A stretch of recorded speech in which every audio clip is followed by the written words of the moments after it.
All you gotta say was good. You wanna be on my roster, but it's not good.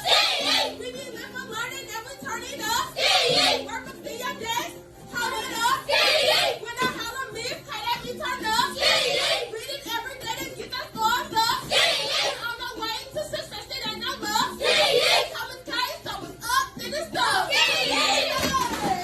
All right, guys, so we got to talk about what, in my opinion, is the civil rights issue of our time. Yes, this is a civil rights issue, which is the education of our children. Okay, it's a huge problem. It's a big problem. It is a crisis that we're not talking about enough in our country. Okay, we have kids that are graduating high school not knowing how to do basic math, not knowing how to read, not knowing how to write, not knowing anything about the country that they live in, but yet they're being told to go vote, right? They need to vote, okay?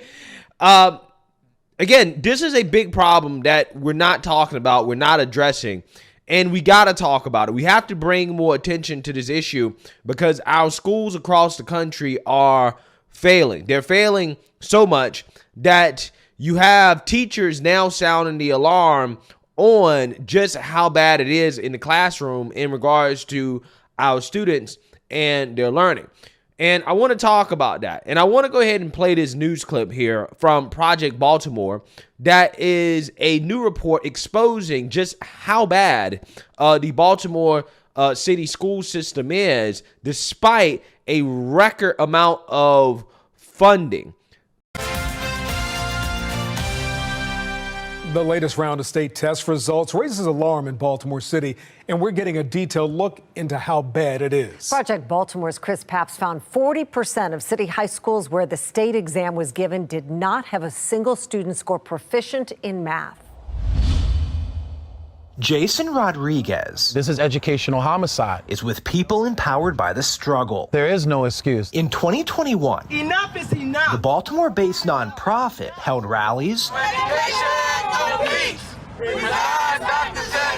calling on Baltimore City School CEO Dr. Sonia Santelises to resign over low test scores, falling graduation rates, and a lack of transparency. Now, after seeing what Project Baltimore just discovered, Rodriguez is renewing those calls. We have a system that's just running rogue, and it starts at the top. Rodriguez is reacting to these new 2023 state test scores, which have not yet been released to the public. Fox 45 obtained them through a source in Baltimore City schools. The unredacted state test results at every school in the city. And what we found is hard to believe.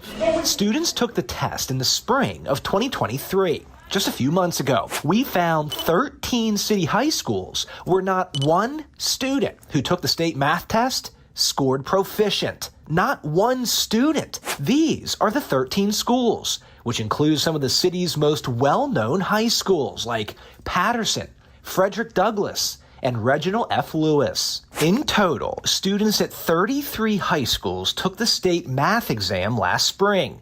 In our analysis, we are not including Eager Street Academy because it's located inside the Baltimore City Detention Center. Of the 32 high schools remaining, if 13 had 0 students test proficient, that means 40% of all Baltimore City high schools could not produce a single student who's doing math at grade level. But that's not the only alarming finding we made. In these 13 high schools, more than 1,700 students took the test, and nearly 1,300, or 74.5%, scored a 1 out of 4, the lowest level, meaning those students are not even close to being proficient. And keep in mind, last school year, Baltimore City Schools received $1.6 billion from taxpayers, the most ever. The district also received an additional $799 million from the federal government in COVID relief funding. Yet still, not a single student at 13 city high schools. Yeah, so you seen that, you heard that. Absolute disaster in Baltimore, okay? I mean, we're talking about mostly black people here, black kids, okay? Complete, total disaster, okay? Kids can't read can't write, can't do math in a lot of schools, okay? And it doesn't really make sense.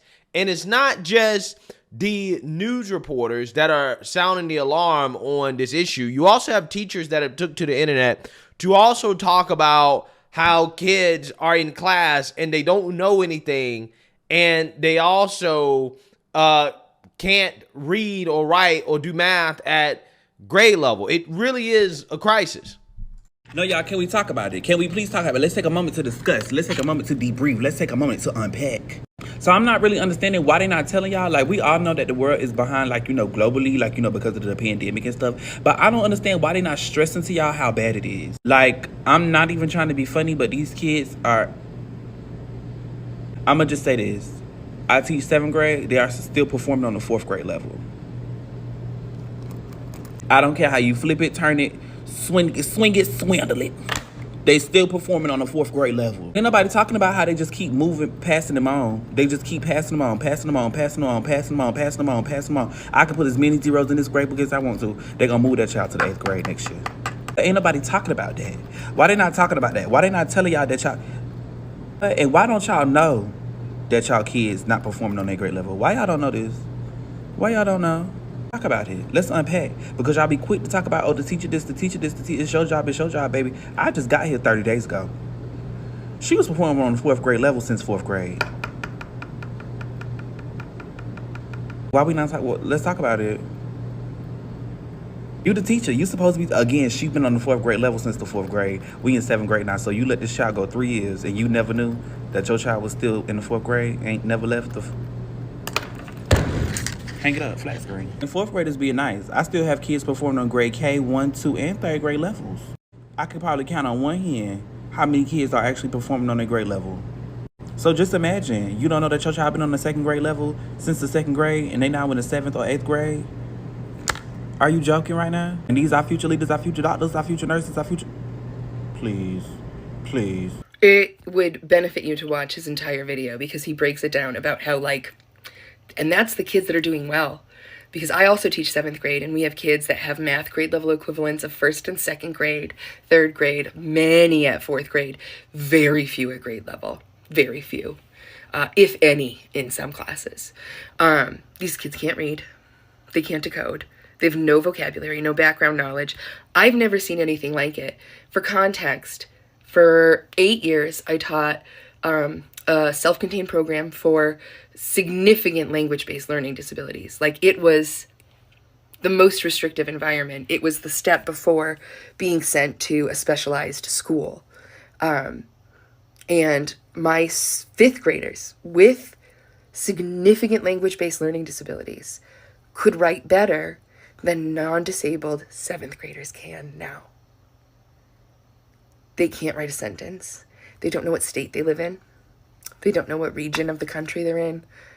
They have no background knowledge. Most of them don't know who the president is. They're coming to school with no background knowledge. They have very low skills. And yes, part of my job is to help them find those skills. And as a special education teacher, like, I'm obviously going to be working with students who require specialized instruction, but I'm not talking about specifically my students. I'm talking about students in the grade, period. And this was the case last year. They can't take notes. They can't even attend to a video. They can't even attend to a 3-minute video clip. I can play it. I can tell them what it's going to be about. I can summarize what the video did, and not a single one can tell me what the video was about. Directions written on the board, stated by the classroom teacher, restated by me. All right, who can tell me what we just said? Crickets. They have no listening skills, no reading skills, no writing skills, and no math skills. And like this creator said, I've had them for 30 days. Not even, this is week 4. Yeah, so you seen that, you heard that, okay? School is just starting, and you have teachers and the news media sounding the alarm on the fact that kids are just dumb, okay? Kids don't know anything, right? They can't read, write, do math at grade level, okay? They are far, far, far behind, and this is why we have to address this issue in this country, okay? It's already bad enough that the Democrats during the pandemic essentially shut down schools, forced distance learning, which set a lot of kids behind. And now that kids are back in school, they're even more behind than they were before the pandemic even happened, because let's not get it twisted. This was a problem even before the pandemic. It's just not the pandemic's fault. The pandemic just made it worse. And again, this is why school choice, or the fight for school choice, really is the civil rights issue of our time. Okay? It's the civil rights issue of our time. We should have schools that are competing amongst each other for funds, which would incentivize schools to actually perform well, or to have their kids perform well, so that they continue to receive funding and stay open. But with the public school system, it doesn't really matter in regards to how a school performs. There's no consequences, right? The people that are running it, the bloated bureaucracy, they continue to get rich. Again, Baltimore City schools.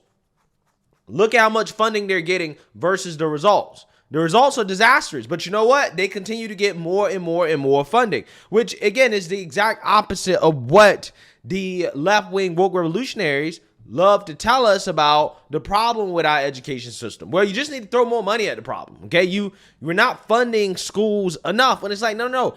Everywhere we look, we are funding schools. We're spending more money on schools than we ever have before, and we're not getting the results that these kids should be getting. So again, we have to reform the system. Again, this is why I am on board with demolishing the Department of Education and putting a lot of those resources and money into school choice programs. Okay, we have to radically reform our education system in this country, because it is failing kids and students. It really is. We have kids that are learning more about LGBTQ. Okay, they're learning more about the woke agenda. They can tell you more about celebrities and social media and TikTok and all this other stuff. They know much more about that stuff than they do about what they're actually at school to learn. It really is a damn shame, but we cannot forget that parents also take responsibility, because education starts in the household. It starts with the parents first reading to their kids, trying to challenge their kids, making sure their kids are learning. They're learning, English, the language, whatever, at an extremely young age. It starts there. But a lot of parents aren't really doing their job in making sure that their child is learning early, or making sure that they're learning when they go to school. They don't care if their child's a dummy, right? They don't care. They see the schools as a daycare, okay? Schools are nothing but a daycare to a lot of these parents. They send them to school. All right, well, I got rid of them. I don't have to deal with it. And don't care about the results. Don't care that the kid can't read, write, or do math. Don't even think to ask the kid, hey, did you do your homework? Right? Do you want to sit down and read a book? Okay, let's do some math problems. Let's see if you're actually learning.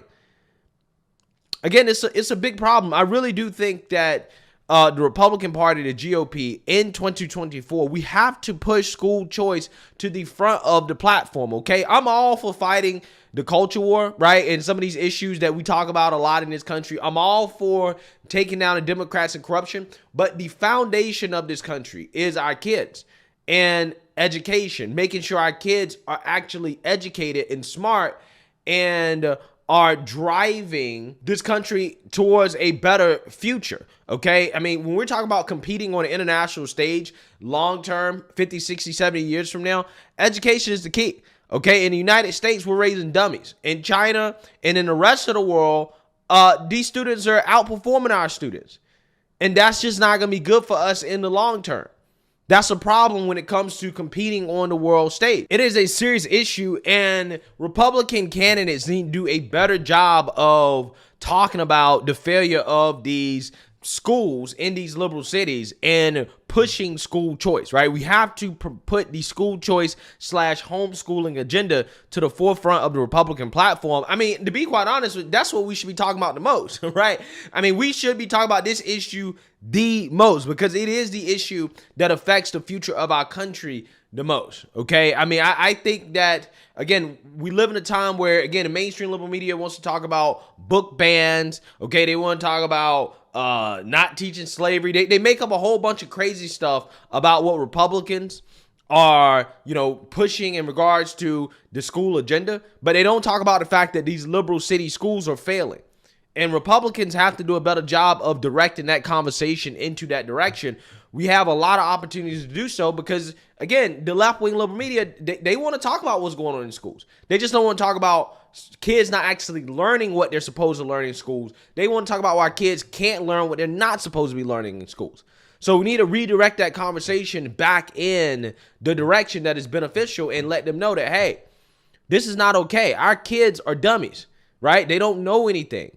And that is a huge problem for the future of this country. And more teachers need to sound the alarm on this because this is a big, huge problem. And I think that our education system in this country needs to be radically reformed in order to fix it. So let me know what you guys think. Make sure you like, comment, and subscribe. Most importantly, share a Black conservative perspective. Peace.